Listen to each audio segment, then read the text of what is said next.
Ngasi numida weram phone ki ba kangla paudigi maru eba pau khara khangasaraga miyamda khudo tamjage Naga Area da soge kem amata thamdanaba FNCC ki consultative mifamna warep laukhre Bharat Sarkar ki Ministry of Home Affairs amadi kuki so group ani ki marakta handak da Delhi da wari sanakhi ba aduda tambak lamgi akoi bada lairamba so kem tare laukthongna ba warep laukhi ba adu Naga Area da amuk naung na hangdokpa yabagi fibam leibana ngarang Foothill Naga Coordinating Committee FNCC ki lamjing makhada Imphal gi tarungda Foothill Area da leiba Naga singi oiba consultative meeting ama pangthokre loinana mifam aduna Naga singi pari puri gi oiba territory area da soge kem amata hangdo handanaba akanba warep laukhre haire Foothill Naga Coordinating Committee ne thadorakpa serol aman hairibadi ngarang pangthokhiba mifam aduda Naga leaders address intellectual amasung Naga gi tonga organization singi mihut kaya sarugaki mifam aduna maru oina Naga miyam amasung Naga singi pari puri gi oiba lamsingda akiba amasung singnaba kaya pirakliba sigi matangda yamna kupna khanaki loinana asigumba ain kaiba mongda Naga gi lomkhopchinaba hotnarakliba Naga miyam gi demography balance peace amasing security da hakthengna akiba pibani haina lauguna mifam aduna matungda tonga warep ahum lauki mifam aduna laukhiba warep sing adude Naga singi pari puri gi territory area da hauji su agreement gi makhada leiriba su maintain group singa sigi kem natraga shelter me amata thamdaba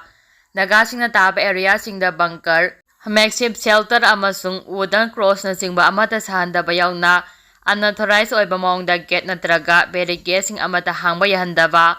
infrastructure project sing paikhapada Naga miyam gi hingbagi wafamna natraga identity natraga haksingda akaiba pigedaba oirabadi hairiba project sing adu paikhahandaba loinana asigoma project sing paikhakke haiba tarabadi mari leinaba Naga community singdagi ayaba laubaga loinana madugi matangda mayek singna khanganba yauna transparent leina khana nainaraba matungda paikhakkadabani haibasini mifam aduna Naga gi oiba pari puri gi lamsing culture heritage amadi political rising asi peaceful gi khuthangda puna ngak seminana bahaina puna warep sulomina ki haire panbayabadi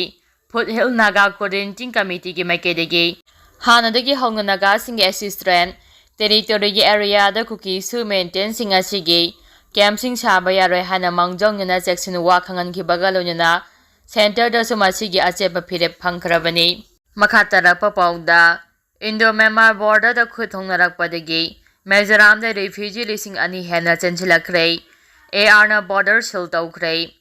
Mizoram galona ba Indo-Myanmar border gi Myanmar gi border town ama oidiba Khwangwami da Myanmar gi military junta gi mathakta lal hauriba CDF amasung CNDF ani gi marakta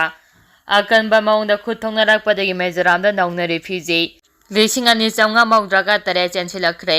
border da hauji oidiba phiba maduna maram oidaga Assam Rifles na Mizoram border sil tawkhre khuthongna ba adu da CDF amasung CNDF ki kadar taruk puna sokle border sil tawkhi basna maram oiraga Myanmar refugee camp da leiraga Myanmar da mahim masing tamba amasung karba gi chathok chasin tawriba punama punglep lepkhre naungna Myanmar da gi lanjenarakhiba singa dugi matangda Young Mejo Association Mizoram gi makedegi phongdorakhibada lanjenarakhiba sing adu hauji Jokhawath gi town hall da changjapam pibaga lojana makhoi nomagi tangai fadaba chana thaknaba sing yauna atai polam sing piduna mating pangli haire khuthongnariba Myanmar gi resistance group ani ase sahi asigi February thada Mizoram gi chief minister Radohama amade local leaders singna weakness oidaga advocacy for peace haiba initiative asigi makhada major agreement ama sign tongnakhibani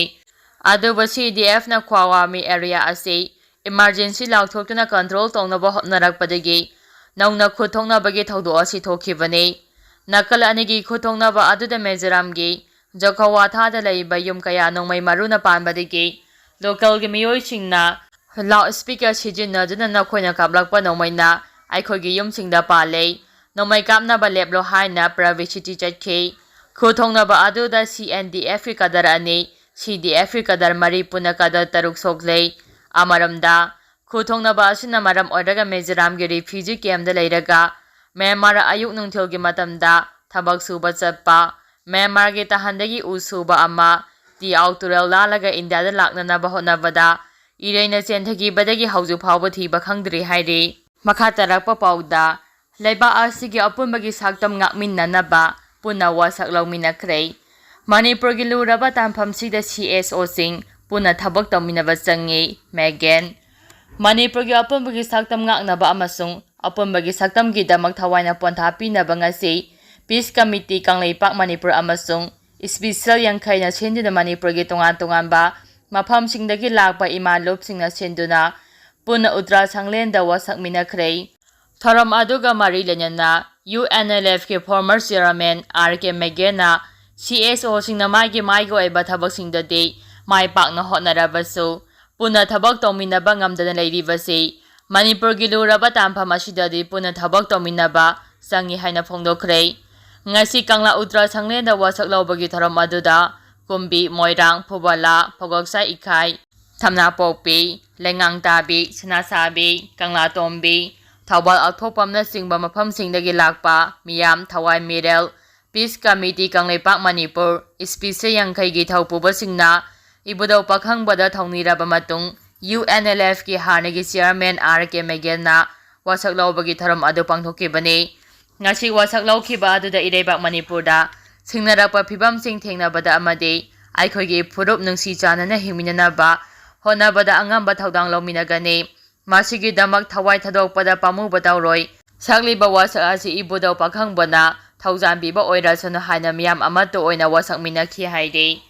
tharam aduga mari lenyana RK Megena phongdokhibada Manipur gi apumbagi saktam haibasi territory integrity khaknatana Manipur gi apumba saktam gi damak yelawngaidagi hingminaraklaba phurupsingna amato oina lepminabagi matam oire loinana singnaba kaya asi puna thengnanabagi tangai phata patangka adu yaure ngasiguma Manipur gi luraba tangka asida magi thabak singna mai panga thabak tawriba CSO singna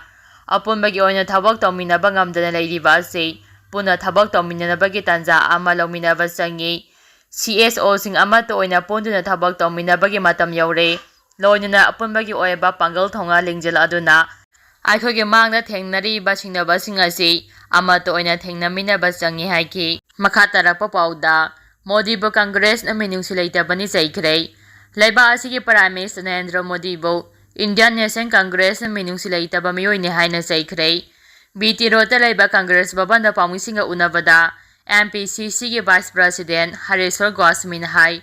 leiba asida emergency ahum lak haibadi lising masama pa yangkhaigani thoi lising masama pa humdraga mathoi amasung lising masama pa humdraga mangada taukhre khwaidagi akonba emergency ase leiba manangi oiba khudongchadaba singna maram oiraga thamkhibani matamdagi Prime Minister Indira Gandhi na democracy mapangal hena kangkha hanaba matam yaithokpa dawdana taruk suba Lok Sabha pangthokhi mekhal aduda Congress na maithiki aduba matamdagi Janata Party gi lengak aduba chai ahumdagi hena chakhide aduba tare suba Lok Sabha dade Congress na absolute majority oiduna lengak paikhi masina taklibadi matamdagi emergency du afaba khongthangni haibani